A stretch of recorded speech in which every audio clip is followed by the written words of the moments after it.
Halo teman-teman, Assalamualaikum warahmatullahi wabarakatuh. Izin memperkenalkan diri, nama saya Selena dari kelas 11-3 dan di sini saya akan mewawancarai dengan Ibu siapa? Ibu Ningrum Asal mana? dari Klaten. Langsung aja ya pertanyaannya. Yang pertama, seberapa besarkah perbedaan bahasa orang Jawa Tengah dengan orang Jawa Timur? Kalau bahasa Jawa Tengah dengan Jawa Timur itu tidak jauh berbeda, cuma berdasarkan tingkatannya saja. Jadi kalau di Jawa Tengah itu umpamanya ada bahasa kromonya. Nah, itu bahasa kromonya kalau di Jawa Timur itu nggak ada. Tapi kalau di Jawa Timur tuh bahasa yang kasar bagi Jawa Tengah, dia tuh bahasa biasa Oh ya. gitu. Jadi perbedaannya cuma gitu. Jadi kalau di Jawa Tengah tuh bahasa buat kita sepantaran lah sehari-hari atau bawahan. Nah kalau di Jawa Timur mah itu buat bahasa ini. Tapi kalau buat orang Jawa Tengah itu kedengarannya Kasar. kasar gitu. Padahal bagi orang Jawa Timur itu bahasa sehari-hari mereka bahasa biasa. Ya. Cuma itu aja perbedaan. Tapi artinya itunya sama aja. Oke. Yang pertanyaan kedua, adakah perbedaan sistem kekerabatan di daerah-daerah tertentu di Jawa Tengah? Kalau di Jawa Tengah tidak ada ya sepertinya, soalnya sistem kekerabatannya biasanya garis keturunan ayah dan ibu. Jadi sistem kekerabatan bilateral atau parental. Beda kan kalau umpamanya kalau kita di suku Batak, Ya. itu kan patrilineal ya. Jadi jalur bapak. Kalau di Padang matrilineal jadi jalur ibu. Nah, kalau di Jawa itu dua-duanya. Jalur dua-duanya karena kenapa? Karena setahu ibu sih kalau orang Jawa kan apa ya, teko seliro, sistem kekerabatannya itu tuh jadi kuat silaturahminya, jadi dari kedua belah pihak tidak ada yang membeda-bedakan. Lanjut ya ke pertanyaan yang ketiga. Apa saja jenis-jenis mata pencaharian utama yang umum ditemukan di Jawa Tengah? Kebanyakan bertani dan berdagang. Ini ya rata-rata ya, pegawai juga ada, cuma kebanyakan masih bertani dan berdagang karena luas wilayah persawahan, perkebunan masih luas. Terus kalau berdagang juga dari dulu memang zaman nenek buyut juga kebanyakan berdagang.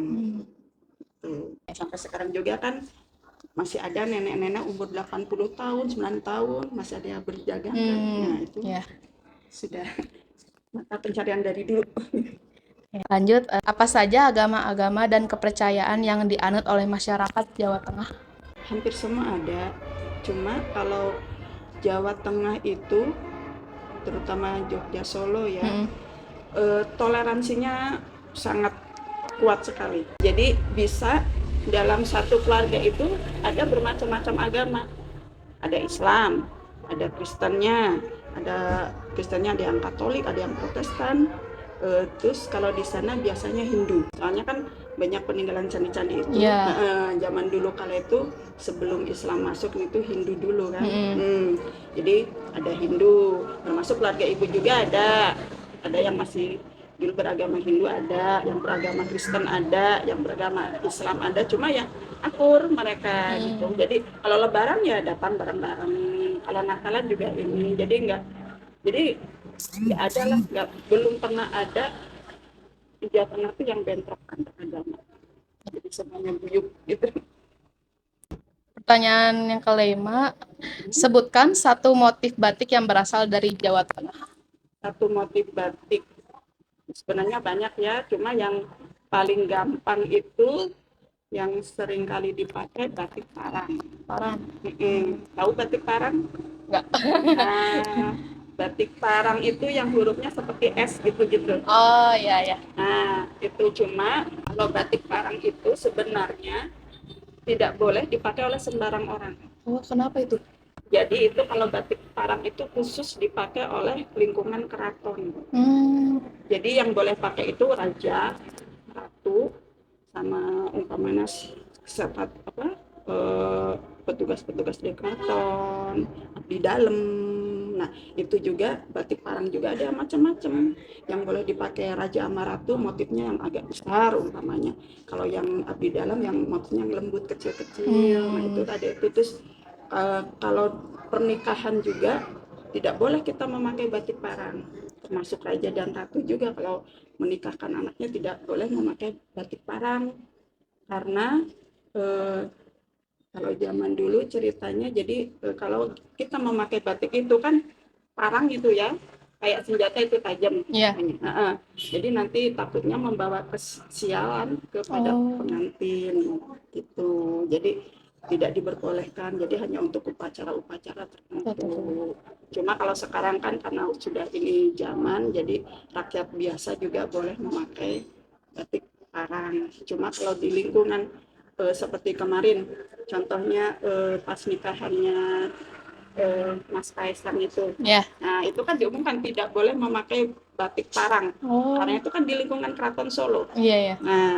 Nah, batik parang itu asalnya dari Jogja sama Solo. Gitu. Oke, pertanyaan yang terakhir. Apa nama alat pertanian tradisional yang digunakan oleh petani Jawa Tengah untuk membajak sawah? Kalau zaman dulu sih Ibu ngalamin luku namanya. Luku. Kalau sekarang kan diganti traktor. Iya. Nah, kalau dulu zaman Simbah itu pakai luku, jadi bentuknya dari kayu. Dari kayu gede, terus di bawahnya ada besi bentuk itu, jadi nanti ditarik sama kerbau. Kalau nggak kerbau sapi yang narik. Jadi itu kan si besinya nanti ngebalik-balikin tanah biar tanahnya kan jadi gembur lagi, jadi subur lagi.